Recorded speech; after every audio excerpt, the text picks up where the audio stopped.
Good morning students, I am Namita Seif. Welcome to BB1 online classes, and today we are going to start a new chapter for class 11th from the book Snapshot, and this is the first chapter, The Summer of Beautiful White Horse, which is composed by William Saroyan. And in this chapter we are going to read about two main protagonists who are from Armenian tribe.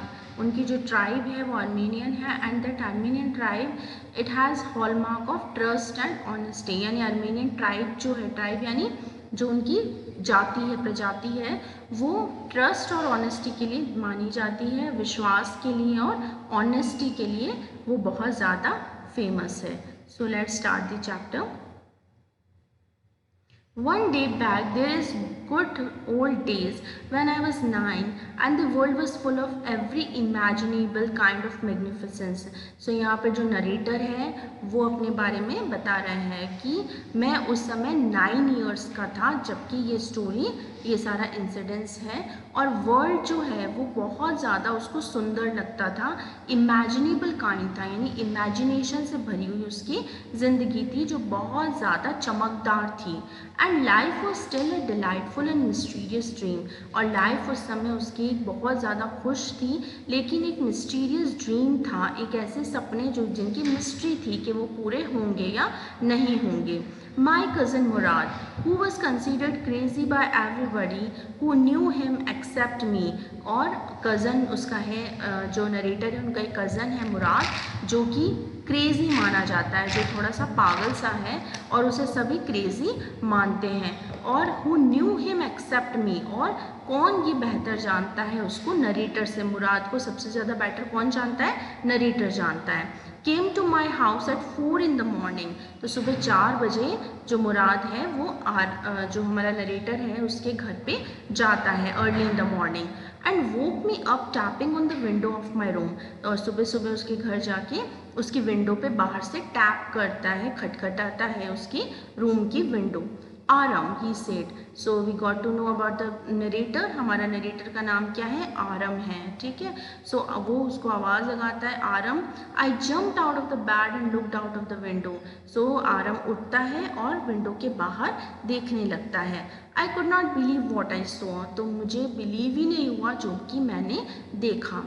It was not morning yet, but it was summer, and with daybreak not many minutes around the corner of the world, it was light enough for me to know I wasn't dreaming. So काफ़ी सुबह हो चुकी थी क्योंकि गर्मी का समय था, तो जल्दी जो है वो सनलाइट्स जो थी वो आ चुकी थी, डे ब्रेक हो चुका था, और ऐसा लग रहा था जैसे हर कॉर्नर में वर्ल्ड के पूरी तरह से रोशनी फैल चुकी है। और ये काफ़ी था उसे ये समझने के लिए, आरम को, कि वो कोई सपना नहीं देख रहा है क्योंकि काफ़ी रोशनी थी। My cousin Murad was sitting on a beautiful white horse, और मेरा जो कज़न है मुराद वो क्या है, बाहर एक बहुत सुंदर से वाइट घोड़े पर बैठा हुआ था। I stuck my head out of the window and rubbed my eyes, तो मैंने विंडो से अपना सिर बाहर निकाला और अपनी आँखें रब करने लगा। Yes, he said in Armenian, it is a horse. तो उसने आर्मेनियन भाषा में बोला, हाँ ये एक हॉर्स है। You are not dreaming, तुम बिल्कुल सपना नहीं देख रहे हो। Make it quick if you want to ride, अगर तुम इस पे सवारी करना चाहते हो तो जल्दी आ जाओ। I knew my cousin Murad enjoyed being alive more than anybody else who had ever fallen into world by mistake, but this was more than even I could believe. So मुराद एक ऐसा इंसान था जिसको आरम जानता था कि वो अपने इंजॉयमेंट के लिए, अपनी ज़िंदगी को बहुत अच्छे से जीने के लिए कुछ भी कर सकता है, और वो शायद इस वर्ल्ड में बाय मिस्टेक ही है क्योंकि उसे कोई भी मतलब दुख नहीं, वो अपने पूरी इंजॉय करता है लाइफ को। और लेकिन इतनी बड़ी एक सरप्राइज़ जो है वो आरम को मतलब बिलीव नहीं हो रहा है कि ये हॉर्स कहाँ से है, because both of them were very fond of horse riding. Mourad और आरम को दोनों को ही हॉर्स राइडिंग बहुत ज़्यादा पसंद थी, तो उसे बिलीव नहीं हो रहा है कि ये ब्यूटीफुल हॉर्स कहाँ से ले आया। In the first place, my earliest memories had been memories of horses. So first place में, मतलब कि अगर आरम को देखा जाए तो उसकी फर्स्ट प्लेस में जो भी उसकी मेमोरीज़ हैं वो मेमोरीज़ हैं हॉर्सेस की, यानी कि उसे घोड़ों की या हॉर्सेस की राइडिंग करना बहुत ज़्यादा अच्छा लगता है, उसे हॉर्सेस बहुत ज़्यादा पसंद थे। And my first longings had been longing to ride, और मेरी फर्स्ट लॉन्चिंग मतलब क्या होता है, curiosity. So what was Aram's first curiosity, it was to ride a horse, है ना। तो फर्स्ट उसकी लॉन्चिंग थी कि वो हॉर्स राइड करना चाहता था।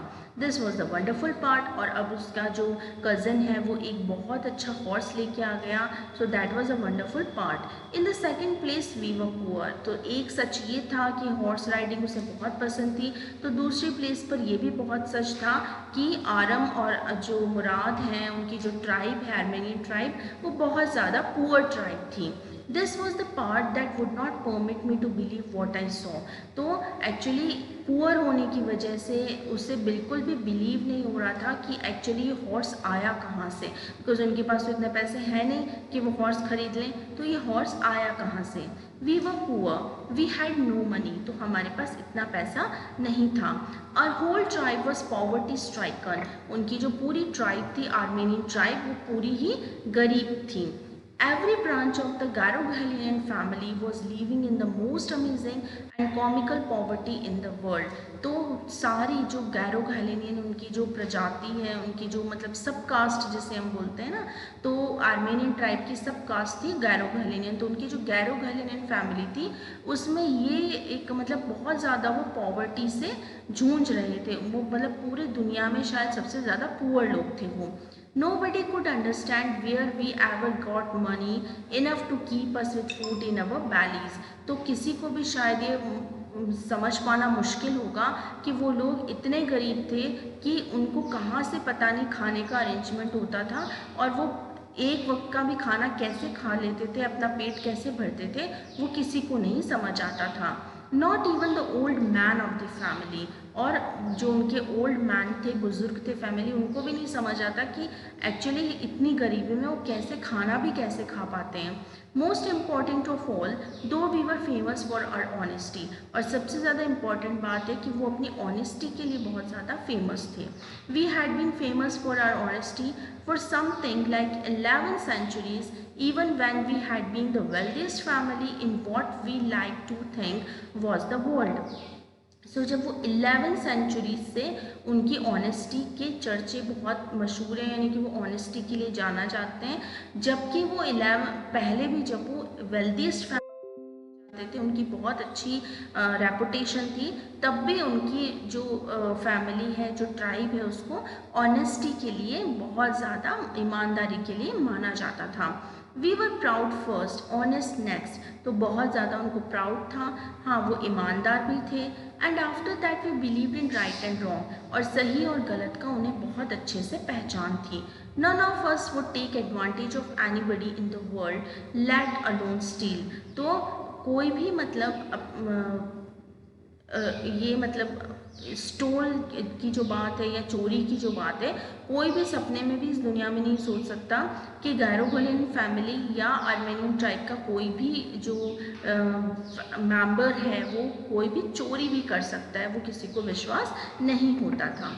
Consequently, even though I could see the horse so magnificent, even though I could smell it so lovely, even though I could hear it breathing, so मुझे ये सब पता था कि हमारी प्रजाति में ऑनेस्टी है, चोरी नहीं कर सकते हैं, और फिर इतने पुअर हैं कि वो जो मुराद है वो कभी भी किसी हॉर्स को परचेज़ नहीं कर सकता।